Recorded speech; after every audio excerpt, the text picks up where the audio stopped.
വിജയിക്കുന്നവൻ്റെ അഹങ്കാരമല്ല, പരാജയപ്പെടുന്നവൻ്റെ ചങ്കിലെ തീയാണ് പ്രണയം. നമ്മളെ ചങ്ക് തുറന്ന് സ്നേഹിച്ചവനാണ് ക്രിസ്തു. അവൻ സ്നേഹിച്ചത്രയും അതിലൊരു പങ്കെങ്കിലും നമുക്ക് തിരിച്ചു കൊടുക്കാൻ ഇന്നോളം സാധിച്ചിട്ടില്ല. അപ്പോൾ ലോകത്തിലെ ഏറ്റവും പരാജയപ്പെട്ടവൻ ക്രിസ്തു അല്ലേ? കുരിശാകുന്ന മഹാബലിയിൽ മഹായാഗത്തിലേക്ക് കടക്കുമ്പോൾ ക്രിസ്തു തൻ്റെ പ്രണയത്തിൻ്റെ എക്സ്ട്രീം നമുക്ക് കാണിച്ചു തന്നിട്ടുണ്ട്. അതുകൊണ്ട് തന്നെ ഇന്നത്തെ സുവിശേഷത്തിൽ കർത്താവ് പറയുന്നുണ്ട്, ഞാൻ ഭൂമിയിൽ തീയിടാനാണ് വന്നിരിക്കുന്നത്. പിന്നീട് പറയുന്നുണ്ട്, എനിക്കൊരു സ്നാനം പൂർത്തിയാക്കാനുണ്ട്, അത് നിവർത്തിയാകോളം ഞാൻ ഞെരുങ്ങുന്നുവെന്ന്. അപ്പോൾ ഇന്ന് നമ്മൾ ചിന്തിക്കുന്നത്, എന്താണ് ഈ തീ? പരിശുദ്ധാത്മാവിൻ്റെ 5 പ്രതീകങ്ങളിൽ ഒന്നാണ് ഈ തീ.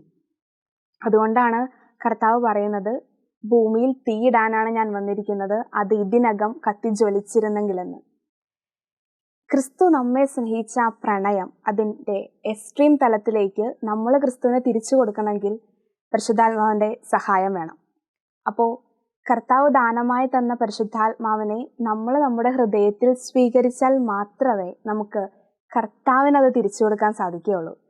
അപ്പോൾ നമ്മൾ ചെയ്യേണ്ടത്, എല്ലാ ദിവസവും അനുദിന ബലിയിൽ പുരോഹിതൻ അപ്പത്തിൻ്റെയും വീഞ്ഞിൻ്റെയും മുകളിൽ കൈവച്ച് പരിശുദ്ധാത്മാവിനോട് പ്രാർത്ഥിക്കുമ്പോൾ അത് ക്രിസ്തുവിൻ്റെ തിരുശരീരവും തിരുരക്തവും ആകുന്നുണ്ട്. അപ്പത്തിൻ്റെയും വീഞ്ഞിൻ്റെയും മുകളിലേക്ക് ഇറങ്ങി വരുന്ന പരിശുദ്ധാത്മാവിനെ നമ്മൾ നമ്മുടെ ഹൃദയത്തിൽ സ്വീകരിക്കണം. എന്നാൽ മാത്രമേ നമ്മളുടെ പ്രാർത്ഥനാ ജീവിതത്തിലും പ്രവർത്തന ജീവിതത്തിലും തീയായി ആളിപ്പടരാനായി നമുക്ക് സാധിക്കുകയുള്ളൂ. അപ്പോൾ ഇന്ന് ഈ ഞായറാഴ്ച അനുദിന ബലിയിലും നമുക്ക് ശക്തമായി പരിശുദ്ധാത്മാവിൻ്റെ അഭിഷേകത്തിനായി പ്രാർത്ഥിക്കാം. പരിശുദ്ധാത്മാവ് നമ്മളിൽ നിറഞ്ഞ് തീയായി ആളിപ്പടരാൻ നമുക്ക് സാധിക്കട്ടെ. ആമേൻ.